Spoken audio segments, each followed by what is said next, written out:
তিনিচুকীয়া বাহাদুৰ চাৰিআলিত সংঘটিত হৈছে এক শোকাবহ পথ দুৰ্ঘটনা। এখন মাটি কঢ়িওৱা ডাম্পাৰে মহতিয়াই লৈ যায় দীপালী মুণ্ডা নামৰ এগৰাকী 18 বছৰীয়া যুৱতীক। ঘটনাস্থলীতে মৃত্যু হয় যুৱতীগৰাকীৰ। উল্লেখ্য যে বৰডুবি আৰক্ষী থানাৰ নাকৰ তলতেই দীৰ্ঘদিন ধৰি অবৈধভাৱে চলি আছিল মাটি খনন কাৰ্য। দুৰ্ঘটনা সংঘটিত কৰা ডাম্পাৰ বাহনখন স্থানীয় ৰাইজে ধৰি ৰাখিবলৈ সক্ষম হয়। এই ঘটনাৰ পিছতেই উত্তেজিত হৈ পৰে ৰাইজ। নিহত যুৱতীগৰাকীৰ ন্যায়ৰ দাবীত তিনিচুকীয়া দুলীয়াজান ঘাইপথ অৱৰোধ কৰি তীব্ৰ প্ৰতিবাদ সাব্যস্ত কৰে উত্তেজিত জনতাই। ঘটনাস্থলীত সৃষ্টি হয় উত্তপ্ত পৰিস্থিতিৰ। পথ অৱৰোধৰ ফলত যান বাহন চলাচল সম্পূৰ্ণৰূপে ব্যাহত হৈ পৰে। তিনিচুকীয়া বাহাদুৰ চাৰিআলিত সংঘটিত হৈছে শোকাবহ পথ দুৰ্ঘটনা। এখন মাটি কঢ়িওৱা ডাম্পাৰে মহতিয়াই লৈ যায় দীপালী মুণ্ডা নামৰ এগৰাকী 18 বছৰীয়া যুৱতীক আৰু ঘটনাস্থলীতে মৃত্যু হয় যুৱতীগৰাকীৰ। ঘটনাক কেন্দ্ৰ কৰি উত্তপ্ত পৰিস্থিতিৰ সৃষ্টি হয়।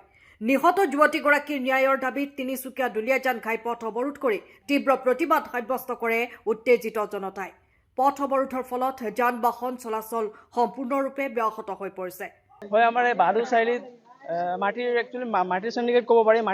মাটিৰ সিন্ডিকেট চলি আছে আমাৰ এই তিনিচুকীয়া বাহাদুৰ চাৰিআলি আৰু এই ভিতৰত খেতুজান বুলি কয়, তাৰ পৰা মাটিতে আমাৰ টাউন চহৰত গিৰাই আছে। কিন্তু আমি এই মাটিৰ সিন্ডিকেট চলাৰ কাৰণে আমি বৰডুবি থানাত এজাহাৰ আজিলৈকে আমি 3-4বাৰ মান দিছোঁ। আমি এই অসম স্বাধীনতা ছাত্ৰ সন্থা আমি সংগঠনৰ নামতো দিছোঁ আৰু এনেও কৈ গৈছোঁ। কিন্তু আমাৰ এই পুলিচ প্ৰশাসনে তথা আৰু বিজেপি চৰকাৰে একো গুৰুত্বই দিয়া নাই। আৰু আপোনালোকে গম পায় যে মাটিৰ সিন্ডিকেট আমাৰ বাহাদুৰ চাৰিআলিত যিমান সৰু ডাঙৰ ঠেক ৰাস্তাত সোমাই মানুহৰ প্ৰব্লেম। আজি এই বাৰে প্ৰতি কৈ থকাৰ পিছতো চৰকাৰে বা আমাৰ বৰডুবি প্ৰশাসনে একো গুৰুত্ব নিদিয়াৰ বাবে আজি এই আমাৰ বাহাদুৰ চাৰিআলিখনত এই এনেধৰণে পথ দুৰ্ঘটনা দেখা পাইছে। হয়, আমাৰ এই বৰপেটা বঙালী গাঁৱৰ ছোৱালী এজনী 18 বছৰ হৈছে, আজি এই পথ দুৰ্ঘটনাত মৃত্যুবৰণ কৰা হৈছে। ইয়াৰ বিষয় হৈছে বৰডুবি পুলিচ প্ৰশাসনে আৰু এই আমাৰ বিজেপি চৰকাৰখনে।